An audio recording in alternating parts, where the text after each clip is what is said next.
Hello friend, नमस्कार। मैं दिनेश शर्मा। आज मन हुआ कि यार आप लोगों से वीडियो के थ्रू थोड़ी बात कर ली जाए, तो मैंने अपने स्क्रीन रिकॉर्डर का सॉफ्टवेयर जो है उसमें वेबकैम होता है वो चालू कर लिया। ठीक है, थोड़ा चेहरा मोहरा भी दिखा देंगे, कौन बोल रहा है, कहाँ से बोल रहा है भी कि नहीं है, मर गया कि जिंदा है। ठीक है, बहुत सारे लोग चेहरे से पता कर लेते हैं कि ये आदमी साला ईमानदार है कि नहीं है। तो भारत में लोगों में ये क्षमताएं हो कि चेहरे को रीड कर लेते हैं। ठीक है, तो मैं चेहरा भी दिखा देता हूँ यार कि मैं हूँ दिनेश शर्मा, एस्ट्रोलॉजर, जानता हूँ, पहचानता हूँ, पढ़ता हूँ, एकेडमिक आदमी हूँ, बुद्धिमान आदमी हूँ। ठीक है, सिर्फ ज्योतिष से मतलब, बाकी बकवास से मुझे कोई मतलब नहीं।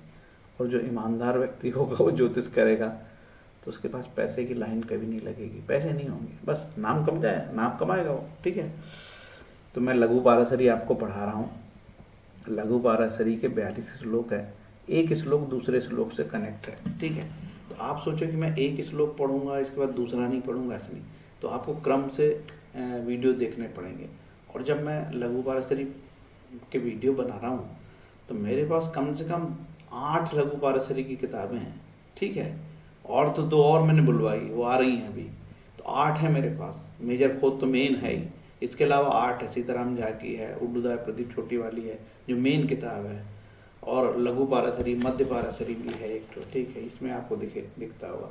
ऐसे मेरे पास बहुत सारी किताबें हैं, वो भी मैं आपको बताता हूँ। अभी मेरे पास जो जो है वो दिखा देता हूँ। एक ये है छोटे उड्डूदाय प्रदीप, यानी ये ओरिजिनल बुक है। ये लघु पाराशरी एक ये वाली है, एक लघु पाराशरी ये वाली है। ठीक है, एक लघु पाराशरी मेजर खोत की है। और ये तो बताया, और कहाँ गई यार, और 2 किताब और है लघु पाराशरी। एक लघु पाराशरी भट्ट भट्ट की है। ठीक है, एक लघु पाराशरी है ये सीताराम झा की है। और कहीं तो नहीं रखी, इतनी तो मेरे टेबल में रखी है। एक और है, और है यार। और एक लघु पाराशरी ये है, ये भी बड़ी समझने के लिए बहुत अच्छी है, इससे मैं काफ़ी समझ रहा हूँ। ठीक है, तो ग्रहों की भाषा समझना आसान नहीं है। इतनी तो मेरे पास लघु पाराशरी है। ठीक है, तब जो है हम आपके लिए वीडियो बना रहे हैं।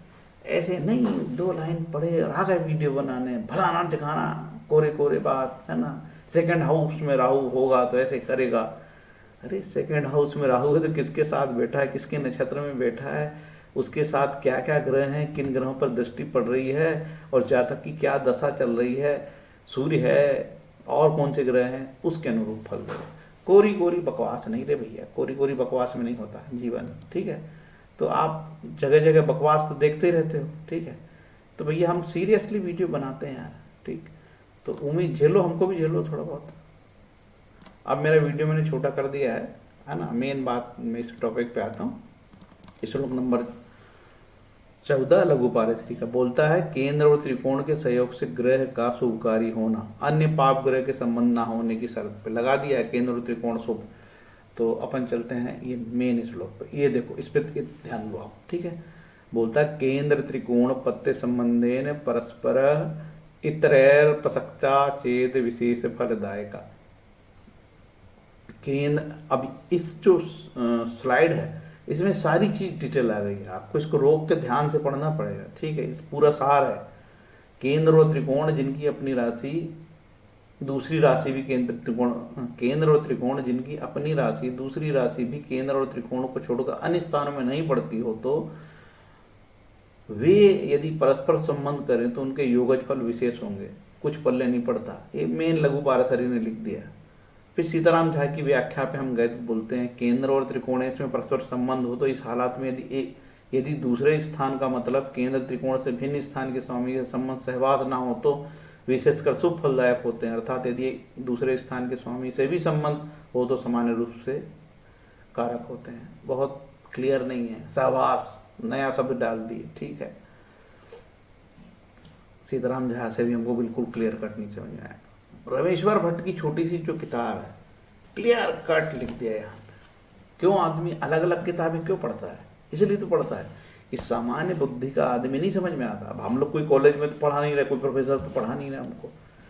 केंद्र और त्रिकोण के स्वामी आपस में संबंध करते हों, पहला केंद्र त्रिकोण का राजयोगकारी होते हैं। ठीक, और तृतीय सठ और एकादश स्थान के स्वामी से संबंध ना हो तो विशेष फल देने वाले होते हैं, और संबंध हो जाए तो ये लघु पाराशरी बोलता सामान्य रूप से शुभ कारक होते, संबंध हो जाए तो। अब यदि मैं केवल एक ठो किताब पढ़ लूँ और समझ लूँ तो मेरा सिर फट जाएगा, कोई बताने को तैयार नहीं। इसलिए हमने अलग अलग राइटर की किताब खरीदते हैं और उनसे देखते हैं कि उसकी भाषा सबसे सरल है, ठीक है, और सबसे ज़्यादा इसने समझा दिया।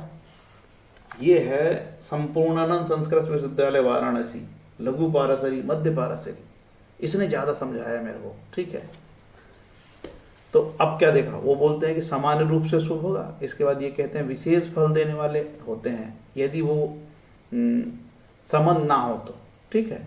तो कोई भी ग्रह यदि छठे और केंद्र का और त्रिकोण का स्वामी है तो राजयोगकारी, और बीच में कहीं 6-8 बार आ गए तो पाप फलद। अब ऐसे आपको कहाँ समझ में आएगा, ज़्यादा नहीं समझ में आएगा। भैया ये मेरा मोबाइल नंबर है, यदि किसी पर्सन को कुंडली विश्लेषण करना है तो इसमें जो है संपर्क कर सकते, ठीक।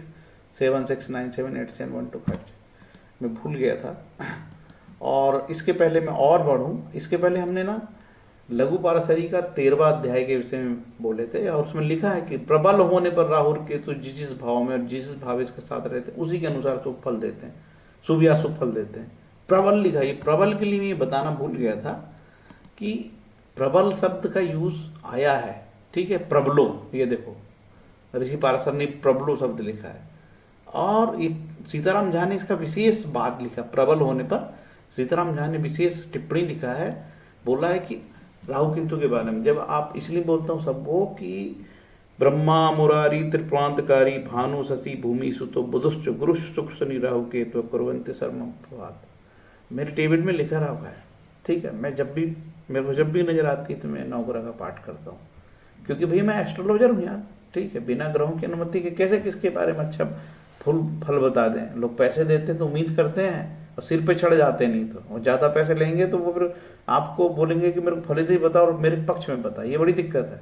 इसलिए लिमिटेड फीस लो और किसी को सिर पे मत चढ़ने दो। अर्धकायम महावीर्यम चंद्र आदित्य विमर्दनम सिंह गर्भ संभूतम तम राहु प्रणम्यम पलाश पुष्पंकास्कम तारकाग्रह मस्त्रकम रौद्रम रौद्रातम घोरम तम केतु प्रणम्यम। ये राहु सूर्य का भी मर्दन करता है, मतलब मान मर्दन, इज्जत उतार देता है, ठीक है, हरा देता है। और जो है केतु, राहु और केतु सूर्य और चंद्र को हराने की ताकत रखते हैं। राहु केतु सूर्य और चंद्र का मान मर्दन कर देते हैं, विमर्दन कर देते हैं, ताकत से हरा देते हैं। लिखा है ना, मैं आधे शरीर वाले महाबलशाली चंद्र आदित्य को पीड़ित करने वाला, और चंद्र आदित्य को पीड़ित करने वाला मैं राहु, सिंहिका के पुत्र राहु को प्रणाम करता हूँ, ठीक है। तो मैं आधे शरीर वाला महाबलशाली चंद्र आदित्य को पीड़ित करने वाला सिंहिका का पुत्र राहु को प्रणाम करता हूँ। सोच लो, तो ये जो नवग्रह स्तोत्रम है, तो क्या इसको मजाक समझते हो आप लोग? मैं कई लोगों को बोलता हूँ नवग्रह स्तोत्रम का पाठ करो, हल्के से लेना लोगों को। साहब हीरा बता दो, मोती बना दो, रखे घर में ले रखा है और अलग अलग डब्बे में रखा हुआ है। यहाँ पे राहु केतु पुखराज, मूर्ख इडियट। अब चलते हैं मेन श्लोक पे। अभी हमने वो श्लोक का अभी बताया, हमको अब इसी श्लोक पे बात करनी है कि केंद्र त्रिकोण सुख फलत होते हैं, लेकिन बीच में एंट्री मार दी 6-8-12 तो दिक्कत। अब इसको उदाहरण से समझाया जाएगा, ऐसे थोड़ी, ठीक है। तो ये मैंने आपको बताया कि नवग्रह स्तोत्रम का पाठ बड़ा इंपॉर्टेंट है, और यहाँ पे ये नवग्रह स्तोत्रम का पाठ लगा हुआ है। चाहे तो आप इसको फोटो ले लेना, ये बड़ा शुद्ध मय अनुवाद का है। नवग्रह शांति होती है बिना पैसे के, बता के थक गया, लेकिन कुत्ते की पूछ फिर तेरी, महाराज कौन सा रत्न पहन लूँ? पहन भाई, मुझे क्या लेना देना, तेरा रत्न तेरा शरीर, तेरे को जो लगे कर यार, है ना। आते हैं मेन टेवा में। अब मैंने आपको ये समझाया यहाँ पे कि देखो मंगल और गुरु कर्क लगन में समझो, मंगल और गुरु में देखो। मंगल कर्क लगन में कौन है? मंगल कर्क लगन में बड़ा शुद्ध है, दशमेश होके और पंचमेश होके। तो पंचमेश होके प्रबल त्रिकोण और मंगल दशमेश होकर केंद्र का दोष नहीं लगता, तो मंगल राजयोगकारी हो गया। मंगल में अब कोई पापत्व नहीं रहा, शुभत्व आ गया, बल्कि योग कारक आ गया। लेकिन साथ में गुरु भी बैठा है, तो गुरु की भी व्याख्या करेंगे हम। दसम भाव में मंगल और गुरु बैठे हैं, गुरु नवम प्रबल त्रिकोण सबसे शुभ, लेकिन ये छठा हो गया। तो यहाँ इसको पंचमेश होने के 4 नंबर मिले मंगल को, और दशमेश होने के 2 अंक, सॉरी दशमेश होने के 4 अंक मिले और 2 अंक पंचमेश होने के मिले। तो मंगल 6 अंक लेके प्रबल है, लेकिन गुरु को 4 नंबर मिले और 2 अंक घट गए इसके षष्ठेश होने के। तो गुरु को कुल कितने अंक मिले? 2 अंक मिले, और मंगल को 6, तो ये 6 2 8 होने से बल हो गया। अब इस युति में एक और ग्रह की एंट्री हो जाए, शनि की एंट्री हो जाए, दूसरे षष्ठाय बुध की एंट्री करते हैं। ये साहब ये लो बुध की एंट्री हो गई यहाँ पे। कहाँ गए यार बुध? बुध कहाँ गया? बुध की एंट्री हमने यहाँ पे करा दी है, ठीक है। अब ये बुध क्या हो गया? बुध इस कुंडली में सबसे खराब है, खराब ग्रह है। कैसे? 12वां होके न्यूट्रल और छठा होके सबसे खराब। तो ये बुध यदि यहाँ आ गया तो क्या होगा? योग भंग हो गया, ठीक। अब इसको हम कितने नंबर मिले हैं? इनको नंबर मिले हैं यहाँ पे, टोटल नंबर मिले हैं 8, ठीक है। 8 में से हम 4 नंबर और घटा देंगे। किसके? ये बुध के 4 नंबर घटा देंगे, तो कितने अंक मिले इनको? कि 4 अंक का योग बन गया है। बुध होने से भ्रष्ट हो गया, तो 4 अंक से बच गया। यदि तो भी 4 अंक बचे हैं, तो भी ऐसे बुध मंगल और गुरु समय आने पर लाभप्रद कुछ न कुछ लाभ दे जाएंगे। ऐसे मंगल गुरु बुध इनकी दशा अंतर्दशा आने पर अन्य लघु पारसरी के श्लोक के अनुसार और उनके पालन में क्रियान्वयन में लाभप्रद हो जाएंगे। तो ऐसा मंगल गुरु भी लाभप्रद होगा, ठीक। अब इसको और समझते हैं, इसको इस तरीके से एक जातक की कुंडली में समझते हैं, ठीक। एक जातक की एक कुंडली लगी है ना। अब आप देखिए जातक की कुंडली में लग्नेश नवमेश मंगल, इस कुंडली में नवमेश बहुत शुभ है क्योंकि यहाँ केंद्र का दोष नहीं लगता, और शुक्र को केंद्र का दोष लगता है और उपचय भी है। तो यहाँ पे मंगल तो शुभ है, लेकिन ये यहाँ पे इसके नंबर 4 मिले थे, इसके 4 माइनस हो गए, 2 इसके माइनस हो गए, तो इसके -2 हो गए। शुक्र क्या हो गया? केंद्र का दोष भी लग गया शुक्र को, और ये 4 नंबर यहाँ से घटा लिया। तो शुक्र उतना दमदार नहीं मेरे भाई जितना कि मंगल है, ठीक है। और बुध को देखते हैं, बुध उपचय हो गया। तो भी इसमें जातक को समय पर ये बुध ने लाभ दिया है उपचय होने पे भी, क्योंकि मंगल ने ताकत बढ़ा दी।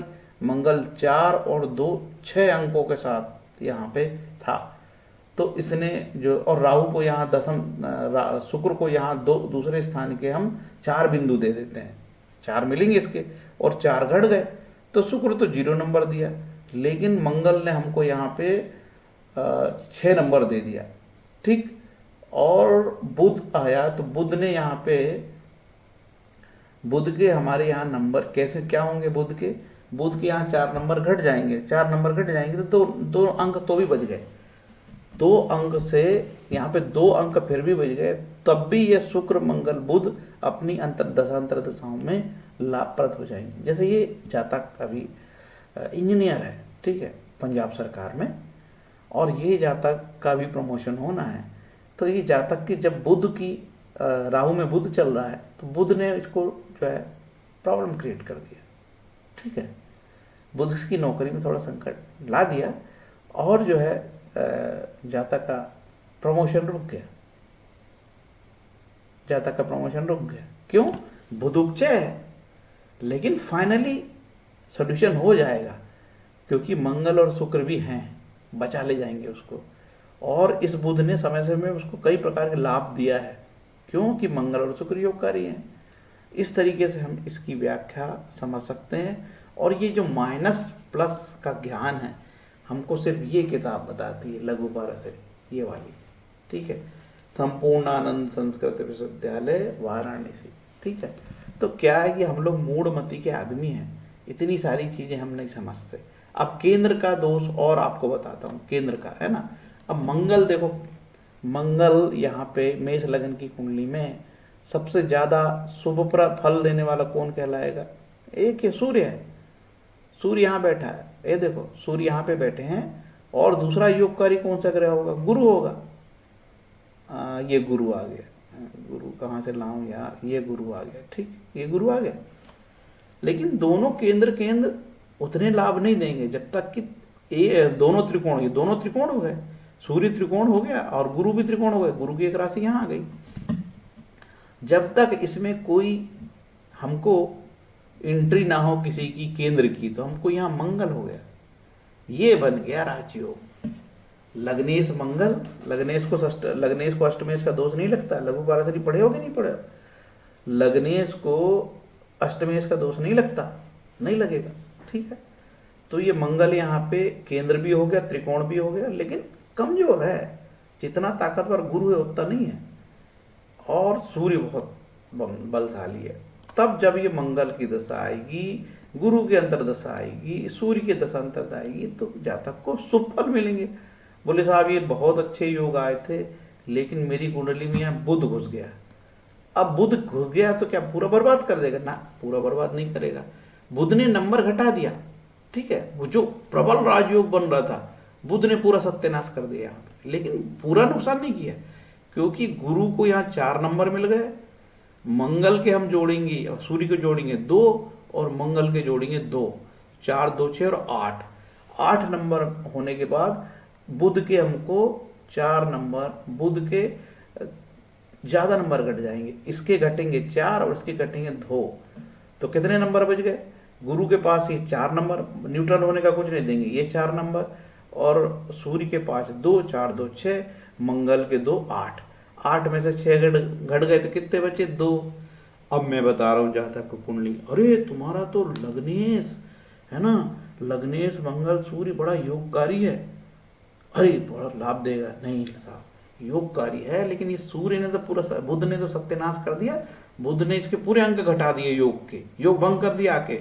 ये बुध यहाँ पे 4 नंबर घटाया और ये 6 नंबर घटाया। अब ये 4 नंबर और 6 नंबर कैसे दे रहे हो बोलोगे आप? तो इस किताब के माध्यम से वैल्यूएशन सिस्टम बताया है इसमें ग्रहों का। ठीक है, कैसे दिया? अब होता ये है कि हमने पढ़ा है कि प्रबलोत्तर, पहला लग्नेश बलि, अरे लग्नेश बलि, उदाहरण से बताता हूँ, मेरे सॉफ्टवेयर में सब सुविधा है यार, खुरापाती पूरी बनती, जितनी खुरापाती सब रखा हूँ मैंने व्यवस्था। देखो कैसे समझाया था मैंने आपको मैंने बहुत अच्छे से समझाया था। देखो सबसे पहले लग्न बलि, लग्न के बाद पंचम त्रिकोण बलि, इसके बाद नवम त्रिकोण बलि। ठीक है, तो लग्न को मिलेगा कितना नंबर? 2 मिलेगा, फिर इसको 2 मिलेगा, इसको 4 मिलेगा। ठीक है, इसी प्रकार से ये खराब सबसे उपचय, इससे खराब ये, तो इसको 2, इसको 4 और इसको 2 और नहीं, इसको 1 देंगे, जैसे इसको 1 देंगे, इसको 2 देंगे और इसको 4 देंगे, यहाँ 4 नंबर घट जाएगा।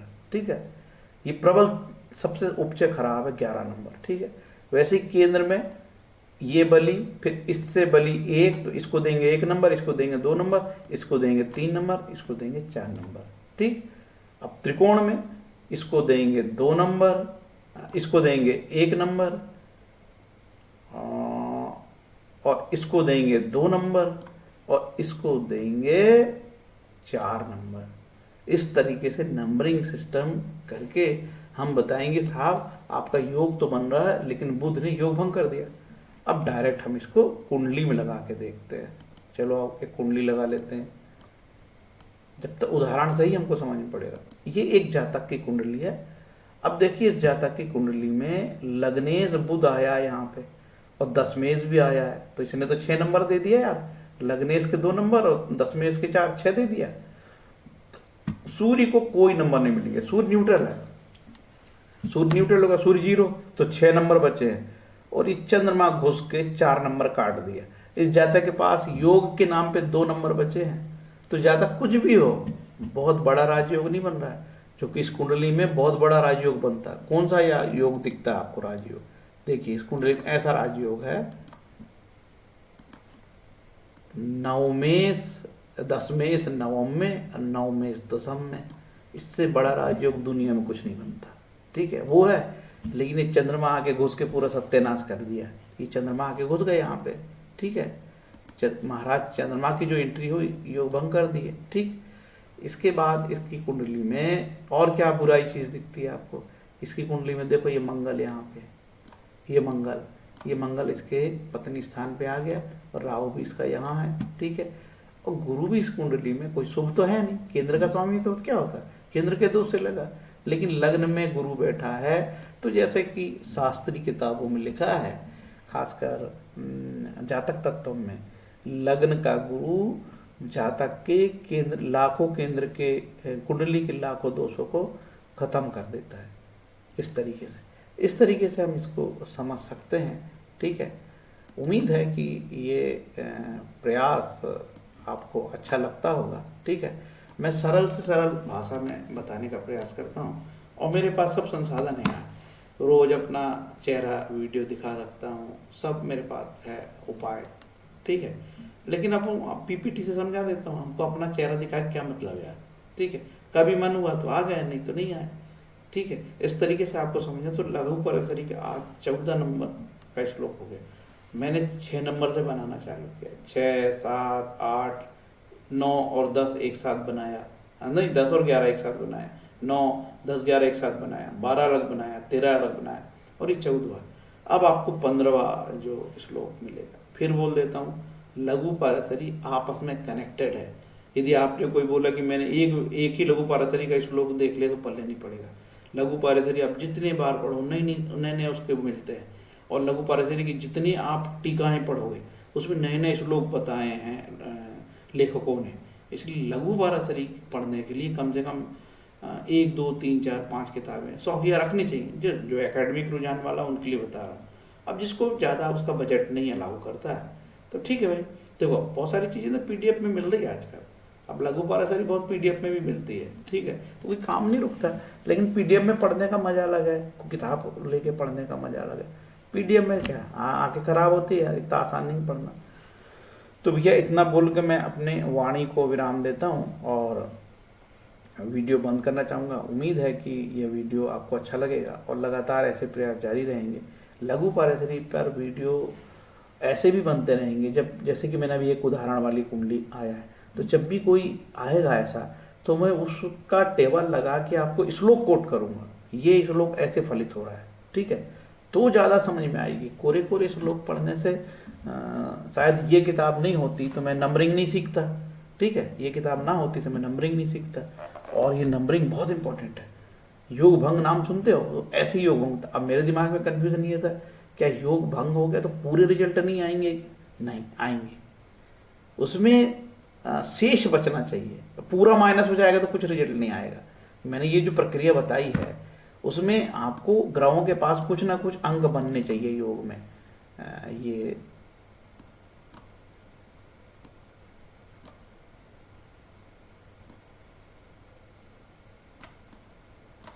इसमें शेषांग बचना चाहिए। यदि कोई शेषांग नहीं बचा तो वो योग भंग समझिए, कोई काम का नहीं है, ठीक है। इस तरीके से समझते हैं। फिर अगला वीडियो नंबर 14 पे मिलेंगे। आप लोग टिप्पणी दे के वीडियो बनाने वाले का उत्साहवर्धन कर सकते हो कि साहब ये श्रृंखला आपकी अच्छी है। नहीं, कोई एस्ट्रोलॉजर देख रहा है तो यदि वो एस्ट्रोलॉजर भी है, देख रहा है और वो टेवा प्रतिदिन देखता है और इस काम में है, तो उसे ज़रूर बताना चाहिए कि साहब ये आपकी ये जो कर रहे हो कि सही है या आप गलत बता देते हो साहब। कभी कभी क्या होता है कि हमारे मुंह से प्रोनाउंसिएशन कुछ और निकलता है, लेकिन हमारा इंटेंशन कुछ और रहता है बताने का, ठीक है। तो वो ऐसे शब्द भी कई बार त्रुटि से बोल देता हूँ मैं। तो कई बार बोलने में कुछ और आता है और हम दिखा कुछ और रहे हैं। मेरा हाथ कहीं और चलता है कर्सर में और मैं बोलता कुछ हूँ, ऐसे कई वीडियो में हो जाता है। तो उसमें मेरी त्रुटि मान के और मेरे को क्षमा करें। मेरा बिल्कुल भी मंतव्य नहीं है कि मैं एक लाइन भी गलत बोलूं, और यदि कहीं एक आध लाइन गलत हो जाती है तो मेरे को बहुत पीड़ा होती है कि पता नहीं लोग गलत मैंने बोल दिया है और उस गलत को गलत व्याख्या करेंगे। तो कोशिश प्रयास रहता है कि मैं उसको, या तो मैं उस वीडियो का उस पार्ट को वहाँ से कट कर देता हूँ, उसमें बड़ी दिक्कत होती है। फिर वीडियो यूट्यूब में चले जाता है तो उसमें यूट्यूब में से एडिट करना पड़ता है, तो वो सब होना करना पड़ता है। तो प्रयास यही रहता है मेरा कि मैं वो करूँ।